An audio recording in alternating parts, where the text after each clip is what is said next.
afternoon, class. Good afternoon, teacher. So, before we are going to start our lesson, please let's start our day with a prayer. Nati, can you lead the prayer? Okay, ma'am. Our Father in heaven, Thy kingdom come, your will be done on earth as it is in heaven. Give us this day our daily bread and forgive us our sins, as we forgive those who sin against us. And not bring us to test, but deliver us from evil. Amen. So, and can you pick up all the dirt under your chair? So, can you sit down now? So, and can you look around kung sino yung absent ngayon? Very good. And can you pass your assignment? May rules tayo pagdating sa assignment. Yung nasa huli is ipapasa pa harap. Tapos yung nandito sa harap, ipapasa yung papel pa left. Tapos yung nandito sa left is ibibigay sa akin yung papel ninyo. Naintindihan ba? Yes, teacher. Can you pass now?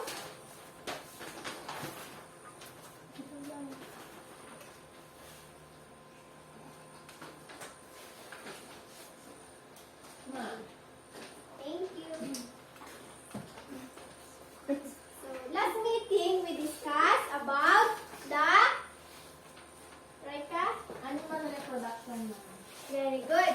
So, class, are you familiar with the game for pick one word? Yes, teacher. And do you know how to play it? Yes, teacher. Now, let's play for pick one word, but first, you identify the pictures that I present if viviparous or oviparous.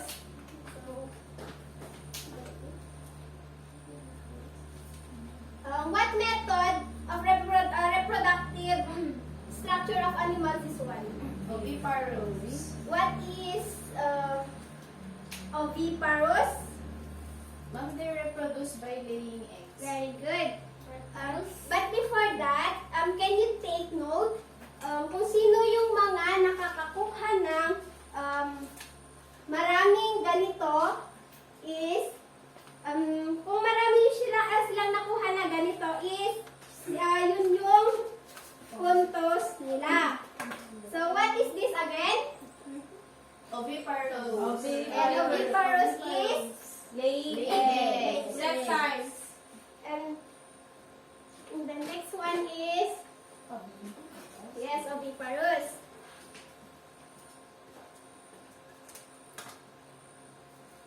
And this one, do you know what kind of animal this one?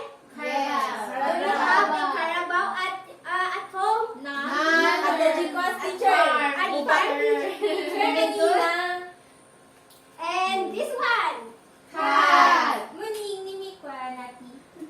do you have a cat at home? Yes, teacher. Do you love cat? Yes, Good. This one, dog. Yes, teacher. And horse? Non-teacher. So, and what do we call this one? Viviparous. Very good. And do you have a plant at home? Yes. Yes. Yes. Teacher. What kind of plants do you see in your garden?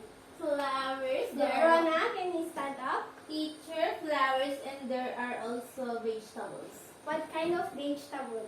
Teacher, meron kaming sitaw, may sayote, may talong, may mga sili, kamote. Ma'am, sinabi niya naman lahat. Do you have any fruits at home? Do you plant any fruits? Yes, teacher. Anyone? Teacher.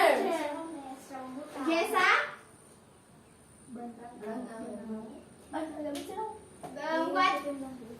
What fruits did you plant? Lanzones, rambutan, Check mo And- na quick one. And what? Mango. Oh, it's a season of mango now. And anyone? And do you know how they multiply? Teacher, idea lang na teacher. Yes. Teacher, ang multiply na syempre no, makakan yung buto nila, tutubo yung mga buto nila. Yes, they multiply by seeds and Plant. Cutting teacher. yes, very good cutting. Teacher, duwa din baga. Now, do you have any idea what our topic for today? Teacher, about plants. Yes, anyone? Very good.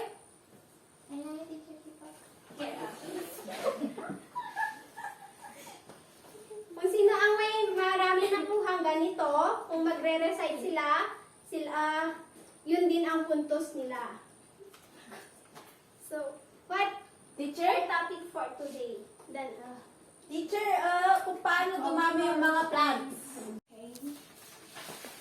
Yes, very good. Our lesson for today is plant reproduction. So we are going to discuss how does the plant reproduce or multiply. Okay, if you want to recite, just raise the flower I gave you. Then I'll call who will answer my question later on. Understand, class? yes, teacher. Okay. For now, let's identify these plants or fruits in my table. So, what fruit is this? Mango. Mango. Very good. How about this? Garlic. Yes. Tomato. Onion. Corn. How about this? Avocado. Very good. How about this? Aba-aba. San Francisco. And Sugar cane. yes, very good. Do you know how they multiply, class? Do you know how these plants are reproduced or multiply? Yes, Miss Jessie? Teacher, yung ibang plants is they reproduce by seed, teacher? Yes, very good, teacher. As I said a while ago, raise the flower. Teacher! Thank you. Yes, Miss Nati? By cutting, teacher. Yes, very good. So let's watch a video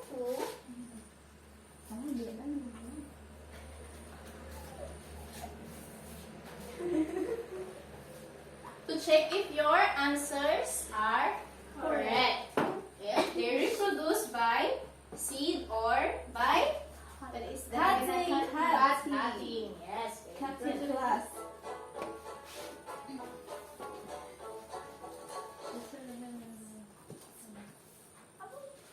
One pleasant evening, Spikey was enjoying the weather in a park. He saw a gardener planting rose stems into the soil. He thought to himself, aren't we supposed to sow seeds to grow a plant? What do you think? Will the rose stems grow into new plants? Yes. The answer is yes.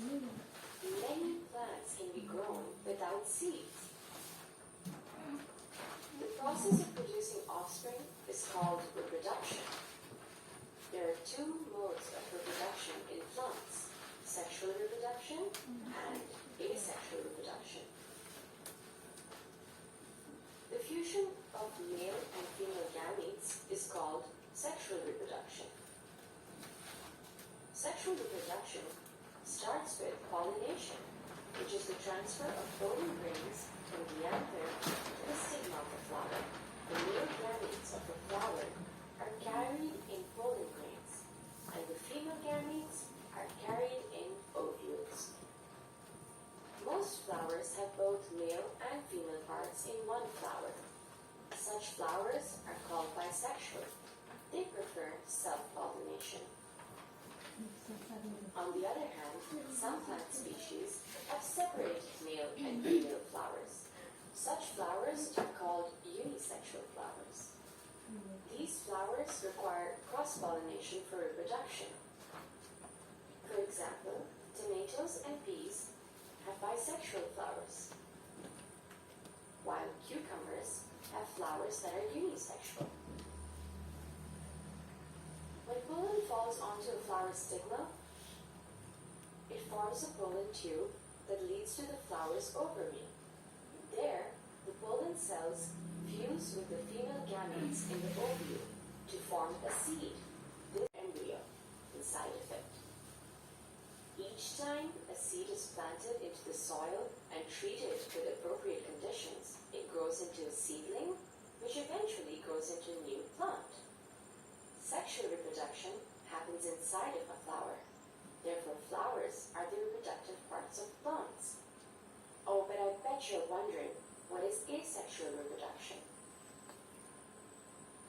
Well, we know that plants have roots, stems, and leaves. These parts are called the vegetative parts of a plant. When a new plant is formed using these parts, the process is called vegetative propagation or asexual reproduction.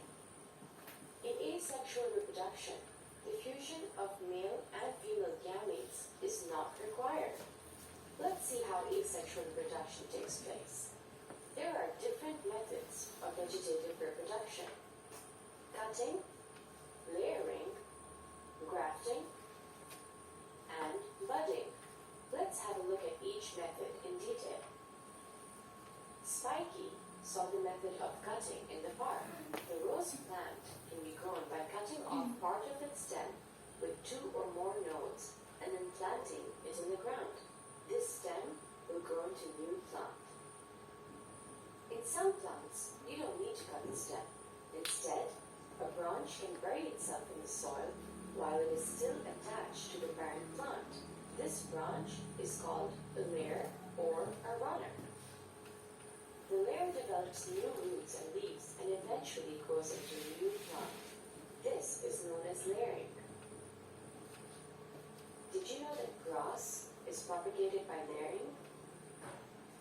Most interesting type of vegetative reproduction is grafting. In grafting, a twig from one tree is joined to a stem from another tree of the same kind. Grafting is most often done with fruit trees, like citrus and mango trees, to produce new and improved varieties. Then we have budding. What do you think budding means? Budding is like grafting, except that a bud is used instead of the twig. The bud is joined to the base of a young plant, and the rest of the host plant is cut off. Later, the bud grows into its own kind of plant. Budding is also done in fruit trees like peach and plum trees. Let's summarize. The process of producing offspring is called reproduction. There are 2 methods of reproduction in plants: sexual reproduction and asexual reproduction. In sexual reproduction, flowers are the organs of reproduction. During pollination, pollen grains, which contain male gametes, fuse with the female gametes in the ovary. Seeds are formed at the end of sexual reproduction. In asexual reproduction, vegetative parts of a parent plant directly produce offspring. There is no need for fusion between male and female gametes. Examples of this include cutting, layering, grafting, and budding. No seeds are formed at the end of asexual reproduction.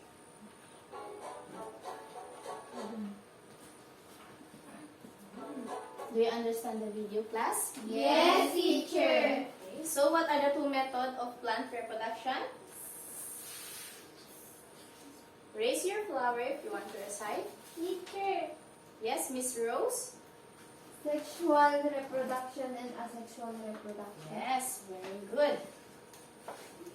So, who want to give her idea about the sexual reproduction? Anyone? ideas? If what plants, oh okay, let me rephrase. How does sexual reproduction happen, class? Teacher, Yes, Miss Blair? by the seeds. Yes, very good. Teacher, the price school. More ideas, class? Yes, Miss Rose? Cutting. Sexual reproduction. Anyone? Yes, Miss Rose? Pollination, ma'am. Yes, during pollination, the gametes combine to, Stigma. yes, Flower. then it creates a seed and transform in a food. That is the sexual reproduction. How about asexual reproduction? Teacher, Yes, Miss Nati? by cutting, layering, budding, tapos grafting. Okay, very good.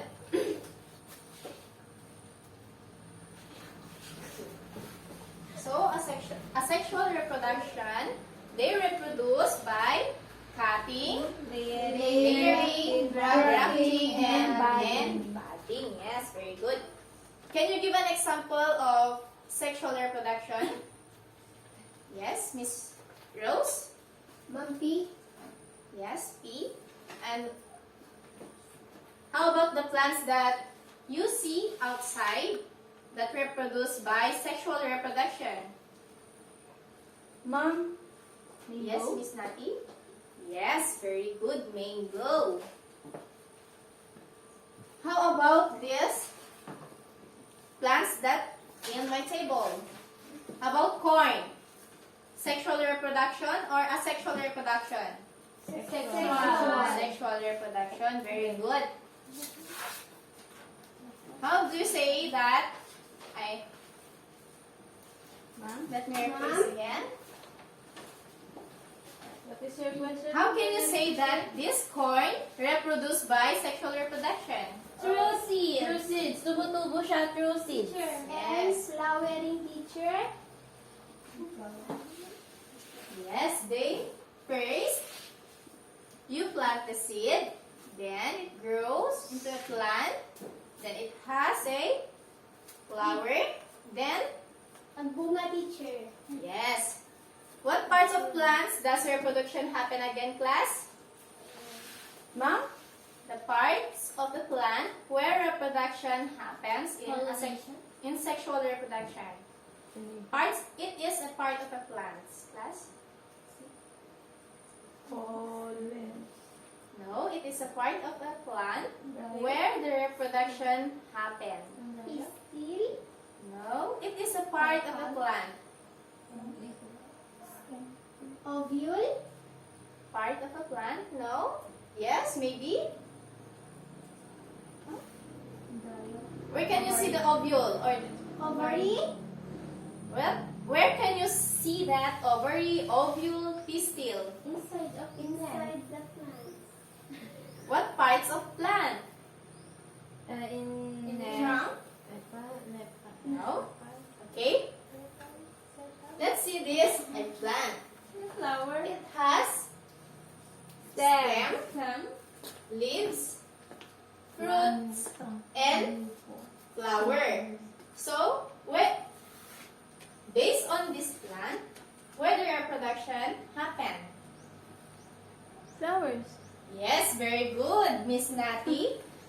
It happens in the Flowers. So, kindly read what is sexual reproduction again. Sexual. Who want to read? Ma'am! Yes, Miss Rona. Sexual reproduction. Sexual reproduction happens in the flower and during pollination.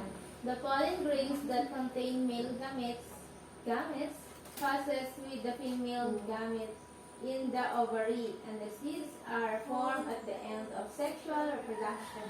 Yes, very good. Who want to share the ideas about the definition of sexual reproduction? Anyone? Yes, Miss Blair?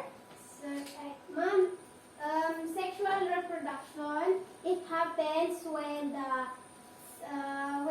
plants have a flower, then the flower become, if mag-meet yung female at male reproduction, teacher?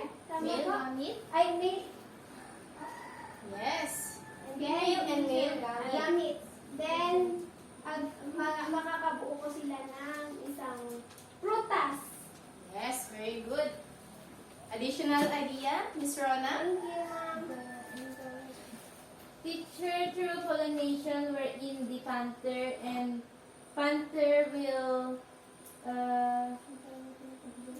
Alright. will meet or combine to Yes. the stigma. Yes, very good. Can Yes. Based from the examples that you've given a while ago when I asked you what kinds of plant do you have at home, can you give an example of sexual reproduction? Yes. Gumamela. Mm-hmm. Depende, adati ka, ay adati ka. Gumamela Tomato. can be asexual. Tomato, teacher. Kamatis. Yes, tomato because it has seed. Di ba itong tomato? For example, itong tomato. Teacher, man kan? No, I will just show you an example. Di ba Teacher. itong tomato na to, meron siyang Seed. maliit na seed. At binibilad sa araw para maging dry. Tapos, Itatanim ay ibunubon the teacher. Teacher, Yes, papayin mo very good. niya kasalatan yung ulang, di biniyak mo to. yes, pwede rin. Ilan mo lang seed. And then, kapag lumaki na, nagkakaroon siya ng Flower. flowers. And sa flowers, nagkakaroon ng Kamatis na Bunga. teacher. Buo na bunga. yes. Then mabalington niya alan. Yes, Wala tapos, sila. yes. At, pwedeng kunin ulit yung seed, then, Wala ulit. yes, very good. Next is asexual reproduction. Do you have any idea based on the video clip that you watched a while ago? Yes, Miss Teacher, Blair? based on the video that we watched, ma'am, di grafting ngay, sulod ka by cutting, tapos mabalik mo nga inula, teacher. Kas lagi rose or di gumamela, teacher, di abay balay. So, anong part ng flower yung ginagamit ay, so, anong part ng plants yung transplant mo or yung ginagamit? Yes, Miss Rona? Stem. Yes, very good. Stem. Anyone who want to read the definition? Sure. Yes, Miss Nati? A reproduction process that doesn't need a flower or seed to reproduce because they reproduce by cutting, layering, grafting, and budding. And there's no seed to be formed after the sexual reproduction. Yes, gaya nga ng example na sinabi ko kanina na pinuputol yung stem or yung sinabi nyo pala kanina. Yung pinuputol yung stem tapos nire-replant siya. At yun ang nakakatulong sa kanya para mag-grow ay sunlight and water. And the land, syempre. Oxygen. Yes. So how does mango reproduce? Asexual or? Seeds. Sexual teacher. Yes, Seeds. very good. How about corn? Sexual teacher. Yes, very good. How about bamboo? A sexual teacher. Yes, very good. When? How about By eggplant? sexual teacher. How about banana? Asexual. Yes, very good. And now, i-discuss muna natin kung paano ba nagre-reproduce yung sexual. Yung mga plants na nagre-reproduce by sexual reproduction. In sexual reproduction, the flower has the biggest part or has the biggest function in reproduction. So, all flowers for you. Para makita nyo kung ano yung mga parts ng flower na nakakatulong sa pag-reproduce ng sexual reproduction. So, i-discuss muna natin yung mga parts and function ng flowers. So, flowers also has two parts, the female and the male. So, what do we call the female parts? Pistil or carpel.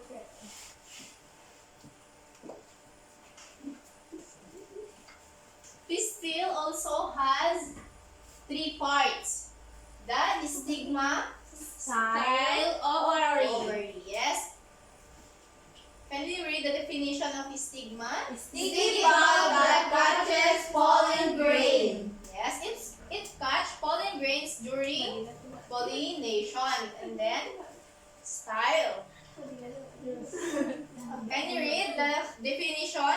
Passageway for pollen. Yes, di ba yung stigma, siya yung nagka-catch ng pollen during pollination, then dumadaan dito sa style papuntang Ovary. Yes. Ovary. Ovary is The part of the pistil that holds the eggs awaiting fertilization become the fruits. Siya yung nagho-hold ng eggs or called, can you read this? Ovule. Yes. Siya yung nagho-hold ng ovule during pollination. And then, some male parts naman, or what do we call the male parts? Stamen. Yes, stamen also has Anther and filament. Filament. so anther it Produces pollen. Yes. Siya yung nagproproduce ng pollen that the stigma catch during pollination. And then, filament. Yung nakahawak ng pollen. Support the anther. Yes, support anther. So, meron akong binigay sa inyo na bulaklak kanina. So, gagamitin natin yun bilang example. So, anong tawag dito sa dark circle? Stigma. Yes. And then, ito? Style. And then, what do we call this? Ovary. Ovary. O, sa male part naman? Anther. Under yung Yes. kulay yellow, Filament. filament yung Filament. nakahawak. Yes, very good. And then, petal. Can you read the definition? Modified leaves that have unique shape and color to attract pollinators. Anyone who can give example of pollinators? Bees. I Butterflies. said a while ago, raise your flower. Yes, Miss Rona? Butterfly. Butterfly. Any more? Yes, Miss Rose? Bees. Any more? Ano? Yes.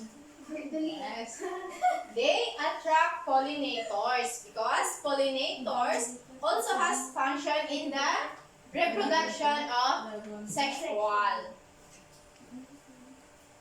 Then, Sepal. Protect flower before it opens. ito yung, yes, ito yung sepal. Pero, nung hindi pa siya nag-open, nung ganito pa siya, kita nyo class? Yes, Oh, ito yung, yes, pinoprotect niya yung flower inside. Para hindi siya sirain ng mga Insecto, yes, oh, ganun siya. Insekto na yan. And then, Ovule. ovule.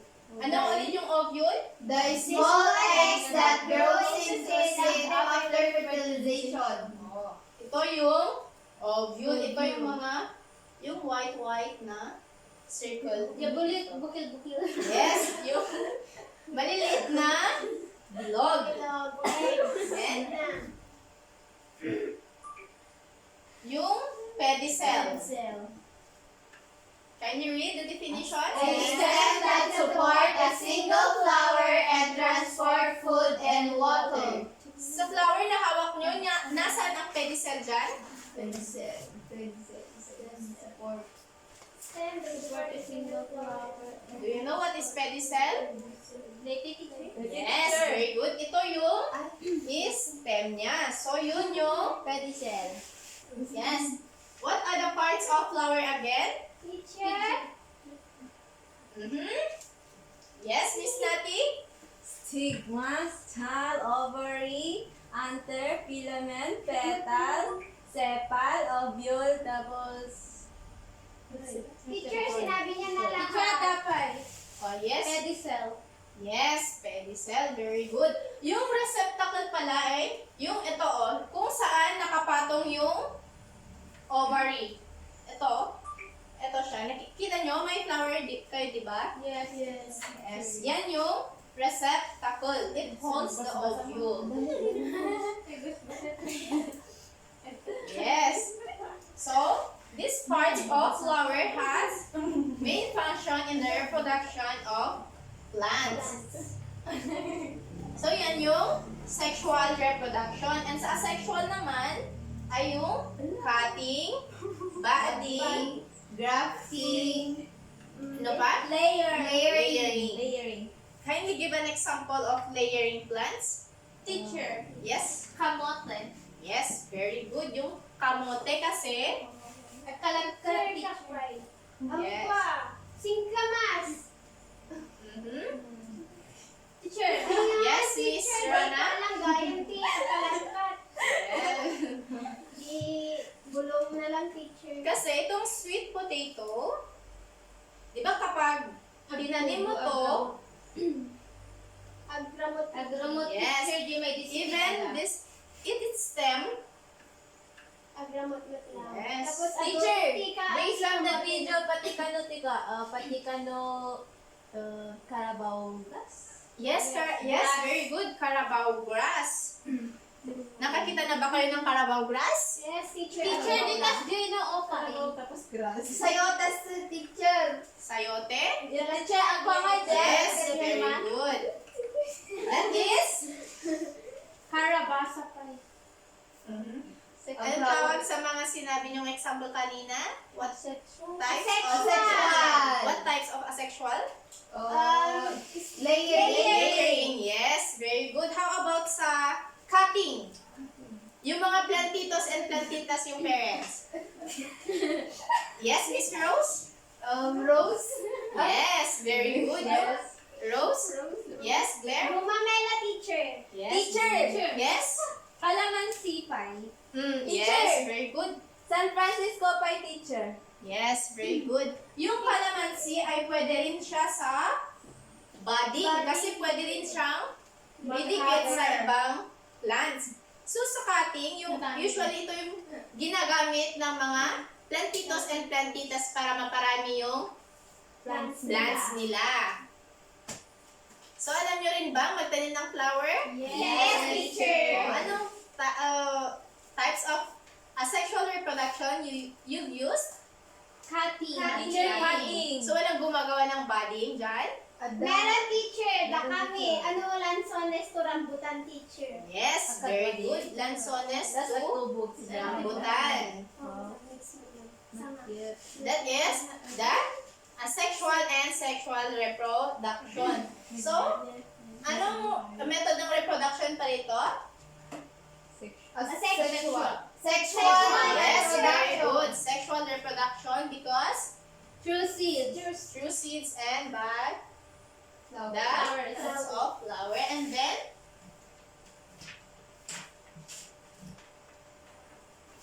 how about dito sa banana? Asexual.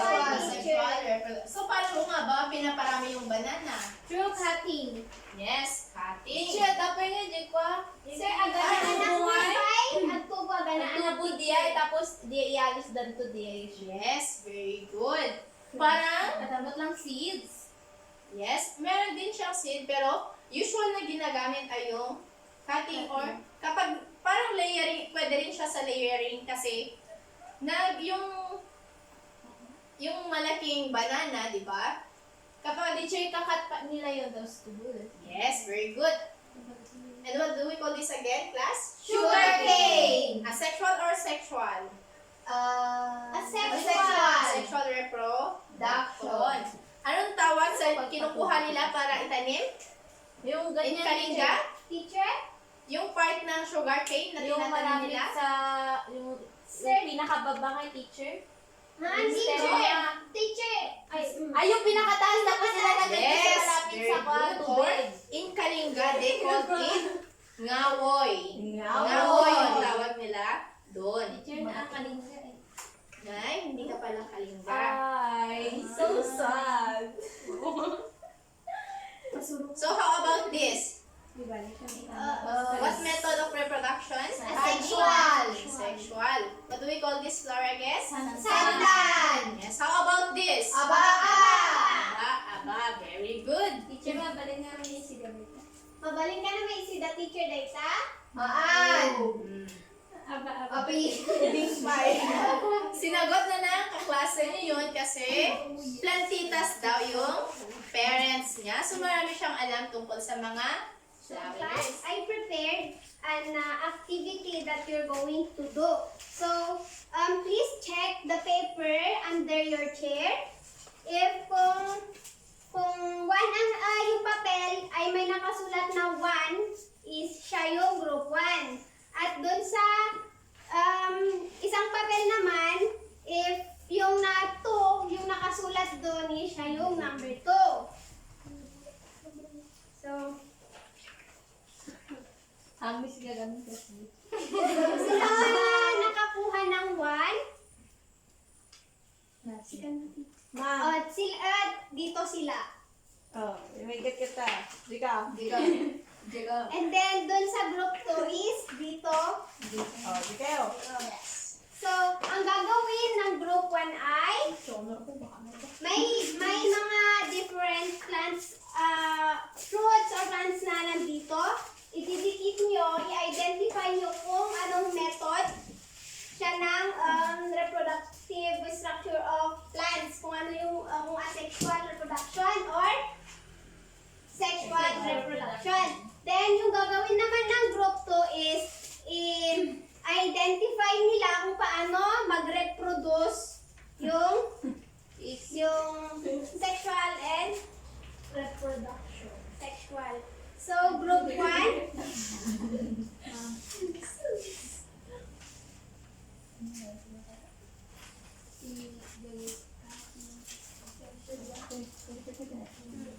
Pikit ni ma'am. When ipikit you.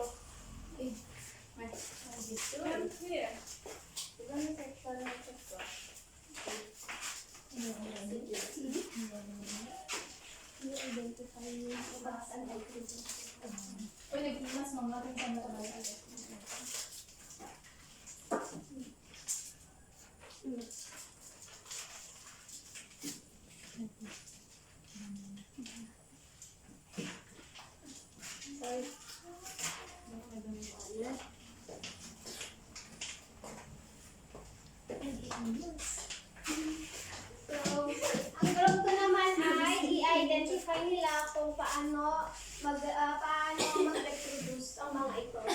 Group 2. Sino ang leader nyo?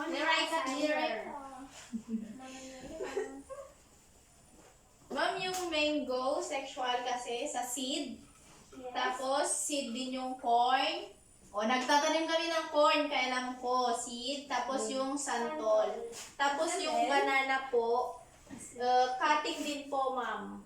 Tapos yung pinya. Ito po yung kinukuha, cutting din po. Tapos yung sugar cane, yung taas niya po, cutting din po. Very good. So, ano yung dalawang method ng plants reproduction?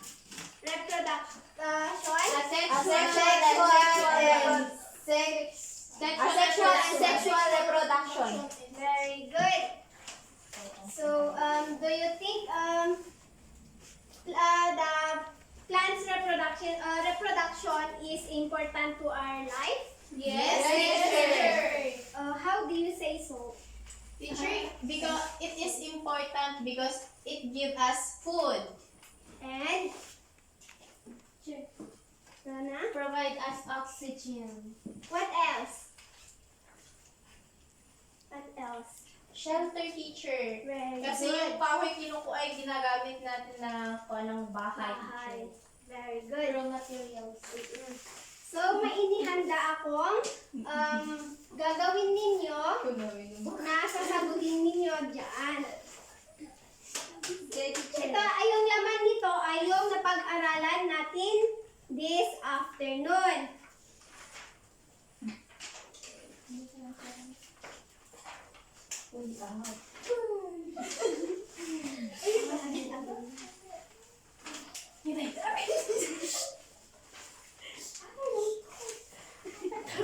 Wow, coconut!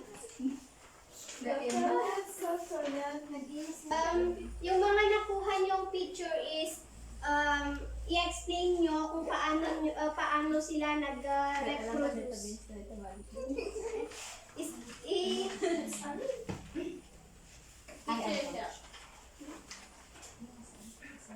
Paano sila napaparami, teacher?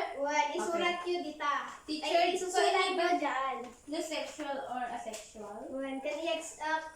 Tapos i-explain nyo kung paano sila mag-reproduce. So, ang assignment nyo for today is mag-advance reading kayo dun sa susunod nating lesson. Page 55 55. to 56. So, tapos na ba? Yes, teacher. Yes, teacher. Ipasa. Teacher. Apiyan nyo ang muti. Busy mo na yan. Goodbye, class. Thank you.